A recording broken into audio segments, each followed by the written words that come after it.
Happy International Women's Day. My name is Rachel Kennedy Ruben, and I'm the founder of Ladies with Stories. Today, we'll be talking about gender based violence, specifically reorienting our minds as mothers towards the issues of gender based violence. So, let's get started. What is gender based violence? Gender based violence is any harm that is done towards a person because he is a man or she is a woman just because of their gender. But for the sake of our conversation, which is International Women's Day, we will be talking basically to women and addressing issues that we as women can handle. Gender based violence can be divided into three forms. We have physical violence. This results in injuries, distress, death, at worst cases death. And this can be in form of beating, strangulating, and all sorts of hurt that can be done to our bodies. Na san wayansu kwezu sun fara yarinyar nan ba ma jin turanci fa kar ku ji komai. Assurance ta rufe kowa yau. So, nufi na maganan gender-based violence nan, hasarin da mutane suke ji domin su yan maza ne ko su yan mata ne. So, a cikin gender-based violence nan akwai su kashi. Wayansu ake kiransu physical violence, ita ce hasarin da ake yi a mutum na jin shi a jikin shi, fatan shi na jin shi. Amma domin yau ranar mata ne, duk conversation namu za ta zama akai mata. So physical violence duka ne, strangulating ne ake kira, shakewa, duk abubuwan da za a yi da jikinka dai zai gya maka kai jikinka da ya karba yau. That is what we're talking about. Then akwai sexual violence, which is the second form of the gender-based violence. Sexual violence, this is unconsented sex. Na san iyayen mu nan kun ta jin shi, ai an rapin dinta, ai an rapin din shi don ya zama na rapin har yayan maza. Mun ta ji ana rapin. It is consented sex, and it is wrong. Then we have psychological form of abuse. Wannan abuse includes psychologically your behavior. Za controlling mutum, ana controlling, zagi ta ishe mutum, shegiyar iska, wannan wai su ma kudinsu za su je aiki su dawo, za ce kawo kudi din, month end kawo kudi din, kin sani ne mai gida din, kawo mun kudin da sauransu. So these are types of abuses, forms of gender-based violence.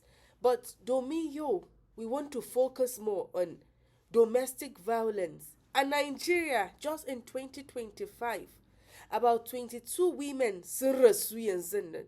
22 women sun mutu domin domestic violence. Partners nasu sun kashe su. Recently muka gan case wata da an wasa petrol sai ya kunna ashana jikinta. Ta kama guduwa. Duk abin da ce ga inda aure ya kares da ni. These are the type of abuses we're talking about today. So domestic violence is very bad. Rape comes under domestic violence. Beating, ana dukan ki safe rana yamma dare, duk it comes under domestic violence. But for our course of discussion, this is where I want to draw my strength from. I want to speak to you as mothers with conscience and with ability to speak to your own children also. Za mu yi maganan reorientation. Domin we keep talking about domestic violence, say no to gender-based violence a social media, a ko'ina, amma a cikin gidajenmu har yau. Domestic violence has its stay in our home. So dole za mu addressing issues in daga gida. A lot of times ba a addressing issues in a gida, ana fitawa na cucu a waje, amma cikin gida kowa na da laifin shi. Daga baba, mama, yan uwa, duk kowa za mu addressing din shi. First point in addressing these issues, we will work on our mind, our mindset. We will reorient our mindset to see that domestic violence is a crime against humanity. It is a crime against our own human right. In kin gani haka da idaninki, then you will understand it. But let's come back. Na san wayansu za su ce, I've been enduring it. Duka ne kadai. Yana duke ni ne ko in ya sha giya. Baban wannan na duke ni, baban wancan sai ya sha giya ne ma kadai. Ko kuwa na yi magana da yawa, na yi wannan shi yasa na sha duka, na fita ban dawo da sori ba. Yau, na san ku iyaye ne. Amma maganan nan da zan kawo muku ba domin ku ba ne. Amma domin yayanku mata da maza, domin muna so mu addressing issues din daga grassroots. Shi yasa na kawo maganan nan. Kuma shi yasa muka bi coci daban mu kawo maganan nan mu same kowa tare. Za mu fara number 1 point in reworking our mind, forgiveness, yafewa. Za mu sa kai mu duba rayuwarmu. Wayansunku iyaye da suka yi aure 36, 37, 40, 50 years, da kun sha duka from ran da aka ce gashi matanka, da kuka shiga gidan aurenku duka kenan kun ta sha, har ya zama kun ce ai laifina ne. Kullum za ku gan kamar laifinku ne kuna shan dukan nan. A'a, na yi magana da yawa ne. A'a, ban yi abin da baban nan ya ce in yi ba. Baban wancan ya ce, a'a, ni ne da damuwan. Yau ina so ki duba kanki.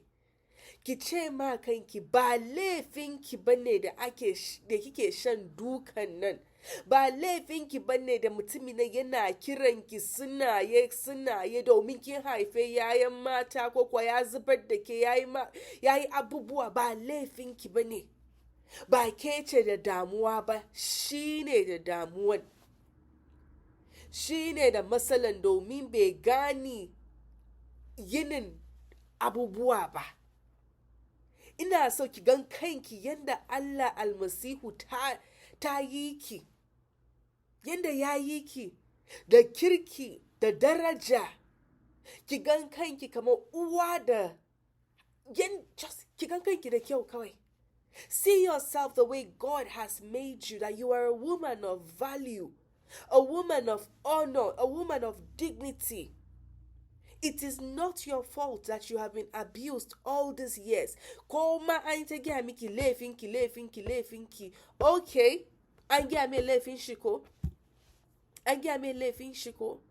I want you to see yourself that way first. Forgive yourself for thinking it is your fault all this while. Domin shi ma yana da laifin. Yes, na san wayansu kuna da cacan baki, amma wayansu cacan bakin sun fito as self-defense. That is not my concern today. My concern is for you to forgive yourself. Correct your mistakes. If you have roles to play, if you have anger issues, if you have other issues that you know deep down your heart. Yes, when such a laifinku ne, da gaske laifinku ne. Then ki aiki ki gyara kanki. Kai, na yi magana. Ina cacan baki, ina da zafin rai, ina da wannan, sai ki zona, ki ma kanki magana, ki kira kanki, ki ce Rachel, ko kuwa mai sunanki, na yafe ki yau. Zan gyara inda na yi laifi, inda ban yi daidai ba, zan gyara ayyukana domin kaina, domin in ba ma kaina daraja. Dan in kin gama haka, sai yanzu za mu shiga wurin yayanki. Ki zama uwa da za ta iya ta daura zani a kirjinta, ko kuwa ta buga kirjinta ta ce, yayana ba za su ji dacin duniya ba. Zafin da ni na ji a aurena, yayana ba za ku ji shi ba. ki zama support system na yayanki, especially yayan mata. In an kawo miki labari, ko kuwa mama ana duka na a auren nan, mutumin nan baya yi min daidai. Mutumin nan baya min daidai, yana treating dina anyhow. Ki zauna da su, ki bude kunuwanki, ki ji menene damuwa din. Kar ki zama uwar da za ce, ki koma fa, ki koma ba inda za ki zauna, ba ki gan na zauna da mai gidana ba. 35 years I've been in my husband's house. 40 years na zauna da shi. Kin gan babanki na min daidai ne dama? Have you not seen how he has been treating me? But I endured. Go back to your home and endure. Nobody will go and get married and come back to my house. Ba daidai bane. Ba shawara mai kyau kenan ba. Ki kira ta gida. Okay. Ga abin da ya faru umma. Na ji. Sai ki kira mai gidanta ko kuwa ki nima su elders na garinku ko kuwa wanda suke zama da maza din ba kuwa magana da maza ta gefen ku. Ki kira shi, ki sa a kira shi. Sai ya zo, me yasa zaka daga hannunka ka taba yarinya na? Who gave you that right? Ki zama uwa da take da karfi a kasa. Da kafanki in kin sa a kasa ba a wasa da yarinyanki. Ba wai zaki ce ya zo ba. Sai ke ki shiga kicin kina yin pepper soup. Sai ya zo ga pepper soup fa illo ka yi hakuri. Ka san haka mu mata muke, ka yi hakuri illo ga pepper soup ka sha. Pepper soup ne me why? Me yasa za ki yi pepper soup ko kwa ki yi fate mai kasusuwa a ciki? Ki ba ma wanda ya yi ma yariyanki duka. Ko kwa ki ce ki koma gidan mijinki. Because in our house we don't tolerate that. Ki zama uwa da za ta sa kafa a kasa. Wanda ya sira a gidan aure, ko wanda yake da rai, shi yake yin aure, shi yake zaman aure, ita take zaman aure. Gawaki ba su yin aure. Kuma ba zatona bane ko kuwa addu'a na a kawo miki gawa gida. But a lot of cases we have heard and recorded, the 22 women, some of them went back to their parents, but their parents told them, go back to your husband's house. In ma har ta koma gidan mijinta baki mishi magana ba, he will continue that way. Zai ci gaba da yin ayyukan da babu kyau. He will not have respect for your daughter because there is nobody that will stand up or that was standing or that is standing with her. Har kema wayan sunku yayin mazajensu za su zo su yi ma yaronki duka a gida. Sai musu duka a gabanki. Sai ki kara ki kneel down kina roke shi. You have failed. You have failed your daughter. Because that is the life you are building for her. Yes, zaki ce, this is what you have endured. And that is why I began by saying, forgive yourself and see yourself differently. Don't sit and hold on to things of your past and think that is how it is done. It is not done that way. Next point, number 3, kenan mu magana forgiveness as a reorientation. Support system, number 2. Number 3, societal stigma. Mu bar yin gori, mu bar yi ma wayansu dariya. Ai divorce ce, baki ji ta bar mijinta ba, baki ga yarinyar mama wannan ta dawo gida, ai wannan ai wancan. Mu bar gori. Mata mu bar gori, iyaye mu bar gori. Ai yaro na ma, shi ma ba zai ma iya da ita ba. Ita ma da ai mata ciki tun kame ta yi aure, ita ma wannan, ita ma wancan. A bar gori. Ko littafi mai sarki mata kuya muna. Mu daina ayyukan cucu, mu daina gulma, mu daina gori. Yace, blessed is he that does not work in the path of the wicked, or sit in the company of mockers. Amma wayansun ku, naku aiki kenan, ku zauna kuna dariyar yayan wayansu. Shi yasa in abin ya dawo, ba za ku iya ku ce ma yayanku su tashi su tafi ba, ko kuwa su dawo gida domin menene, domin kun yi gori yayan wayansu yanzu ya zo wurinku.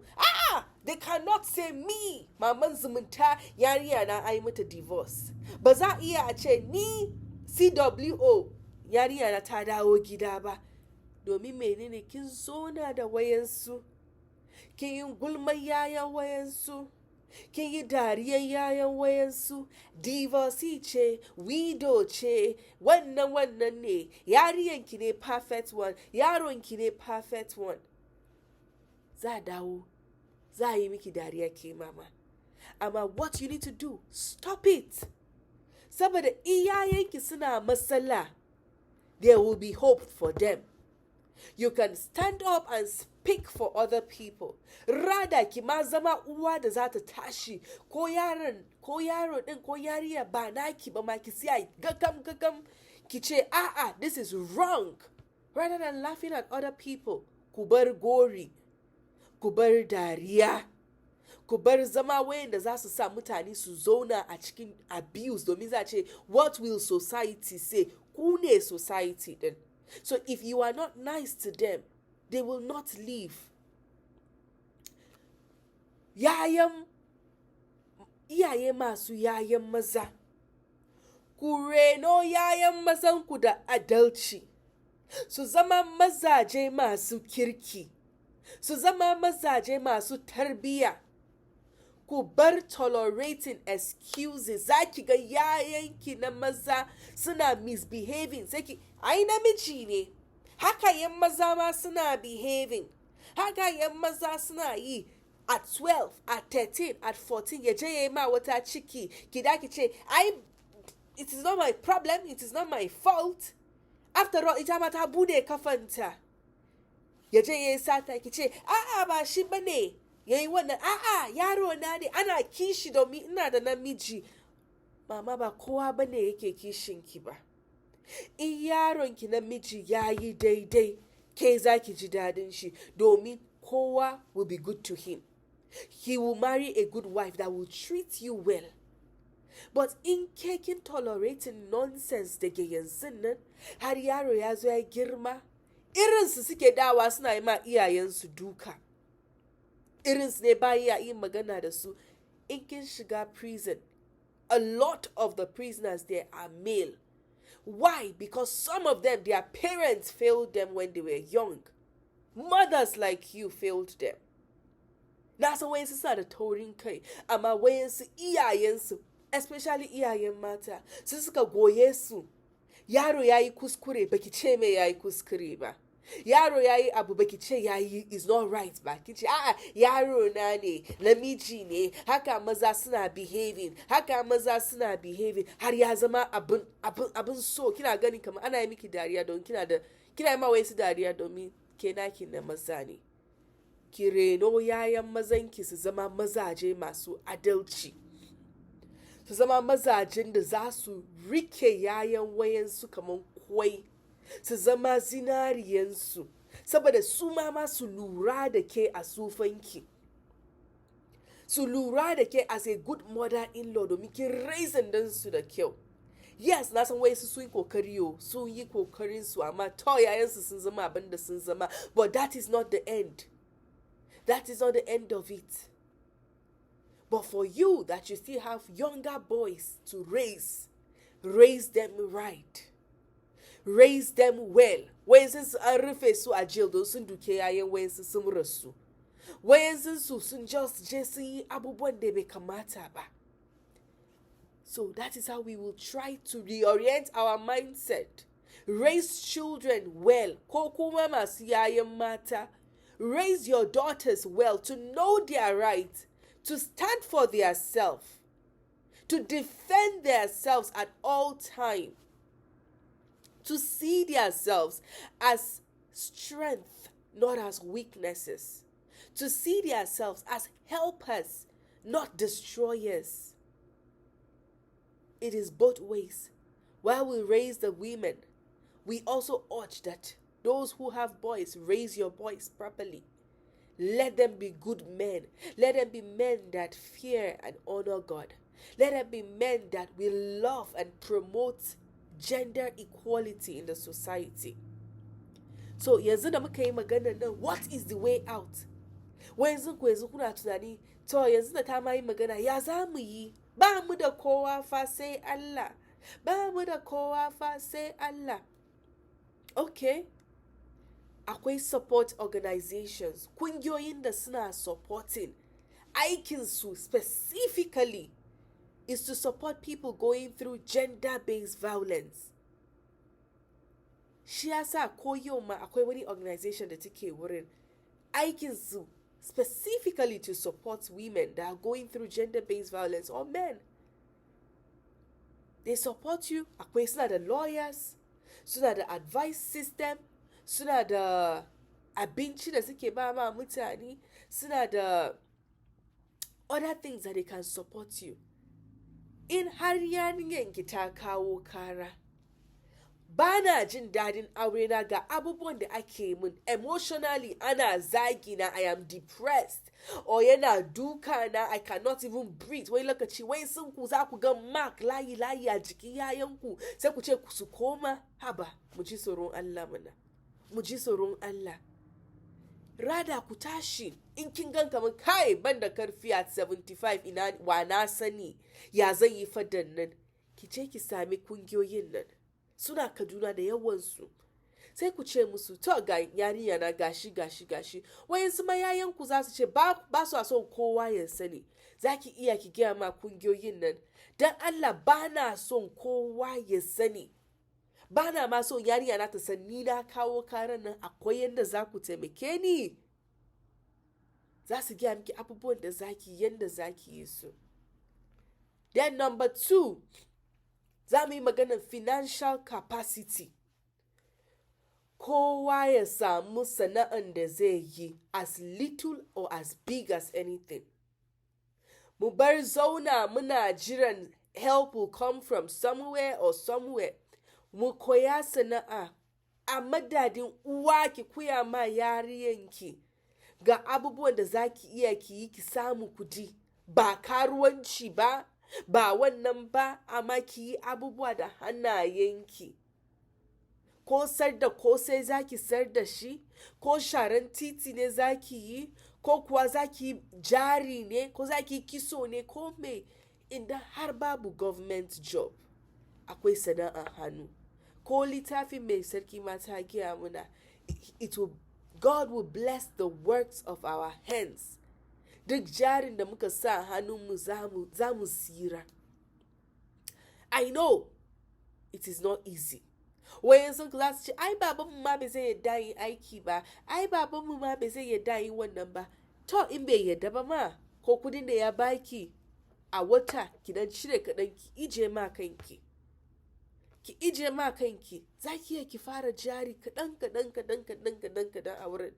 Domin wai sa ce, ku zo na housewife ne ku, is okay. Amma kina da ilimi, kin je makaranta, wai ya kamata mu tura yayanmu masu je makaranta. Za ki tura su je makaranta su samu ilimi da za su yi aiki. Na san a inda muke yanzu nan, wai sun riga sun duba rayuwarsu, sun ce kai, I have gone through all this, but I cannot leave. There is no help. There is always help for you. Hardest part na domestic violence is being able to speak up. In har ka samu wanda za ka yi mai magana da zai ji ka, then there is help definitely coming your way. Wayansu kuma ce, ai tana yanzu yarinyar ma tana so in bar aure na, bata san littafi ta ce Allah baya son divorce ba. Yes, God does not like divorce. Domin it doesn't do well to you. Emotionally, you will not be stable that period. But over time, you will heal. God does not love divorce, but He loves the divorcee. Yana son ki. Ya zo ya mutu domin ki zama mutum mai daraja. So how can God love you so much and watch you die in an abusive marriage? He gives you the will to leave. He gives you the will to look for help. So I know there is a myth. I said, pastor namu beze so in tashiba. When some pastor chimalashe kuzona, kujimre, kuyihankuri, amaba kowa yake rayuwa ba. Wayansu a zaman hankuri an kai su kabarinsu. Wayansu a zaman hankurinsu sun bata, ba su ma san su wane ne ko waye ne su ba. Like I said, advice din na yau, domin ku ba ma yayanku shawara. Domin ku zama iyayen da za su iya su siya kafansu a kasa su ce, my children will not go through domestic violence or abuse. No matter how uneducated I am, ko ma ban je makaranta ba, amma na san abin nan ba daidai ba ne. Na san abin nan kuskure ne. So yayana ba za su zauna a ciki ba. Yayana za su aure mazaje masu kirki. Ku bar tura yayanku su yi aure kawai, just je ki aure, kowa ne ma ya zo, je ki aure, ku dinga background check. Wane ne yaron nan? Wane ne iyayen shi? Yaya baban shi na treating maman shi? Na san wayansu yaran ma daban da iyayensu ne. Amma the least you can do is to be there for your children. The least you can do is to stand up and speak against this thing for your children. Wayansu za su ce, ba ma so mu bar auren nan. We are not leaving this place. Zan enduring dukan. I have endured 35 years. I will raise my children. I don't want the world to see my children as yaran ma ba su da baba, babansu ma ya divorce mamansu, so she's taking care of them. Okay, in zaki zauna a wuri din. Ask yourself, what kind of children are you going to raise? What kind of children are you raising? Yayan da suna ganin babansu na yi miki duka safe rana yamma, yaya abin na affecting dinsu psychologically. Za su yi girma su mama su gan kamar abin daidai kenan, abin da za yi daidai kenan, su mama su transferring din shi zuwa wurin matansu. Yayan matanki ma su ma ki jinin aure ga baki ɗaya domin sun ga yadda babansu ya yi miki. So if you are staying there because of your children, ask yourself, what kind of children are you raising? How is this going to affect them psychologically? Will they grow up to be better than their parents, or will they be worse than you? Like, I will stay. Not everyone that has gone through domestic violence survived to take care of their children. The 22 women that died this year, they are no more to take care of their children. Amma sun siya domin yayansu, amma kabari ta karbe su. Wayansu babansu ma suna prison, they are as good as orphans, no father, no mother. Because the mother did not leave, or the father did not even leave. So these are the things I want us to work on. Duk abubuwan da na fada yau, na fada saboda in kun ga yayanku sun dawo gida, in sun kawo kara that they are not being treated well, na roke ku bar sa su koma. Ku ji menene damuwan tukuna. Rather than say, go back home, go back to him, ba yaro na da zai divorce ba wani ki zauna da su. Ke uwa ce sai ran da kaskasa ta karbe ki. You have a responsibility over your children. As long as you are alive, it is your responsibility to ensure that they are doing okay and well. And today being the International Women's Day, that we said, let us accelerate actions. Let us come back home. Let us reorient our mindset. Let us change how we see these things. Nobody wants to get married and divorce. Nobody wants to get married and leave. But if it calls for leaving, leave. Wayansu iyaye kuna da kwadayi damuwanku kenan, kwadayinku yayi yawa. za ku ga abubuwa da ba daidai ba tun kame ta yi aure. Ba za ku ce ki zauna ba ko ki siya tukuna. Za ki ce a'a ki tafi kawai. He will change after marriage. He will change after marriage. It doesn't work that way. It doesn't work that way. So yau, na roke ku iyaye, mata da maza, iyayen mata da maza, ku kuya ma yaranku da kyau. Ku zama iyayen da are valuable to your children. Don't let your children down. Correct the mistakes that were done to you. Na san wayansu ku kuna jin zafin rai har yanzu because of the way you were treated by your husband or you are being treated. Maybe wayansu ma sun sha duka kame sun zo nan. I feel for you. And I say I am sorry. I am very sorry. It is wrong for anybody to treat you that way. It is wrong, completely wrong.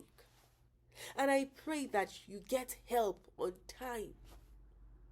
That you use your own experience to teach your children better. That you use your experience to advocate more for people that are going through gender-based violence. And I pray that this event will leave something in your heart today. Ko abu ɗaya ne ta zauna a zuciyanku yau, we will consider it a success. And we are always open if you need any advice or if you have children that you want to send to us to talk to them. We are open to speak to those children. And I pray at the end of this event that you will learn something. The next section will be your support section. And the organization that will take you through this is an organization that works very well with gender-based violence survivors. So they will teach you how to go about it, what to do. And at the end of the day, you will come out as a strong woman. Until then, my name is Rachel Ruben. Now go day. Allah ya muku albarka. In za ku tashi tafiya kuma Allah ya kai ku gidajenku lafiya. Allah ba ku ganewa. A cikin sunan Yesu. Amin.